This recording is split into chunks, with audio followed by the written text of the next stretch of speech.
কিছুদিন ধরে চট্টগ্রামের আন্ডারওয়ার্ল্ডে আতঙ্কের নাম ডেভিড ইমন। খুব অল্প সময়ে অপরাধ জগতের প্রথম সারিতে চলে আসে তার নাম। চট্টগ্রাম জুড়ে বড় সাজ্জাদ বাহিনীর নেটওয়ার্ক পরিচালনা থেকে শুরু করে হত্যা, চাঁদাবাজি সবকিছুতেই তার উপস্থিতি। সম্প্রতি চট্টগ্রামের এক ইন্টারনেট ব্যবসায়ীর কাছ থেকে এককালীন 2 কোটি টাকা চাঁদা ও প্রতি মাসে 10 লাখ টাকা দাবি করে নতুন করে আলোচনায় আসে সে। অবশেষে বুধবার ভোরে যশোর থেকে 4 সহযোগী সহ সন্ত্রাসী ইমনকে গ্রেফতার করে পুলিশ।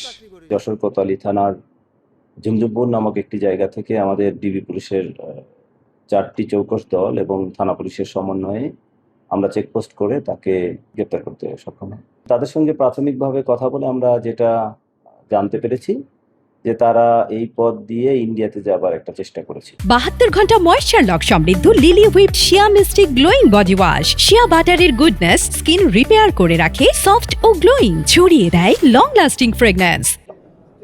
বৃহস্পতিবার সকালে সংবাদ সম্মেলনে চট্টগ্রামের পুলিশ সুপার জানান, ভারতে আধার কার্ড প্রস্তুত ছিল সন্ত্রাসী ডেভিড ইমনের। তাকে রিসিভ করতে ভারতের সীমান্তে অপেক্ষা করছিল একটি গ্রুপ। আটকের পর তাদের কাছ থেকে উদ্ধার করা হয় একটি বিদেশি পিস্তল, 2টি এলজি সহ দেশীয় অস্ত্র মামলায় 10 দিনের রিমান্ড চেয়ে আদালতে পাঠানো হয়েছে তাকে। নজরদারিতে রয়েছে সন্ত্রাসী রায়হান সহ গ্রুপের অন্য সদস্যরা। ডেভিড ইমন সহ আরো 3 জন, মানে সব মিলে 4 জনকে ওখানে গ্রেপ্তার করতে সক্ষম হই এবং আমাদের টিমটা পিছনেই ছিল। তো পিছনে ওখানে গিয়ে আমরা পরবর্তীতে শনাক্ত করতে পারি যে ডেভিড ইমন সহ আরো যে 3 জন আছে সবাই আসলে তারা ক্লোজ অ্যাসোসিয়েটস এবং এরা কিন্তু একেবারে ওই যে শুটার বলা যায়। আধিপত্য জানাতে একের পর এক রক্তক্ষয়ী ঘটনা ঘটায় ইমন। 2025 সালের মার্চে বাকলিয়ার জোড়া খুনের মূল কারিগর ছিল সে। এর মাত্র 2 মাসের ব্যবধানে মে মাসে পতেঙ্গা সমুদ্র সৈকতে সন্ত্রাসী ঢাকাইয়া আকবর হত্যাকাণ্ডেও সরাসরি নেতৃত্ব দেয় ইমন।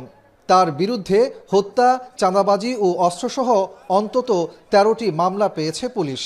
ওই পাশে কে পার করবে এবং ভারতে কে রিসিভ করবে এটাকে তো সব ঠিক করা ছিল। ইভেন ওই পাশে আধার কার্ড একটা বলে ইন্ডিয়াতে আছে, ওই আধার কার্ডও তার কাছে আমরা পেয়েছি, যেটাতে সে ইউজ করার কথা ওইখানে গিয়ে। অবশেষে পুলিশের হাতে বন্দী হয়ে থামল এই দুর্ধর্ষ অস্ত্রবাজের অপরাধ যাত্রা। তবে সাজ্জাদ বাহিনীর বাকি সদস্যদের নির্মূল করা এখন আইনশৃঙ্খলা বাহিনীর মূল চ্যালেঞ্জ। কাজী মাহফুজ, এখন, চট্টগ্রাম।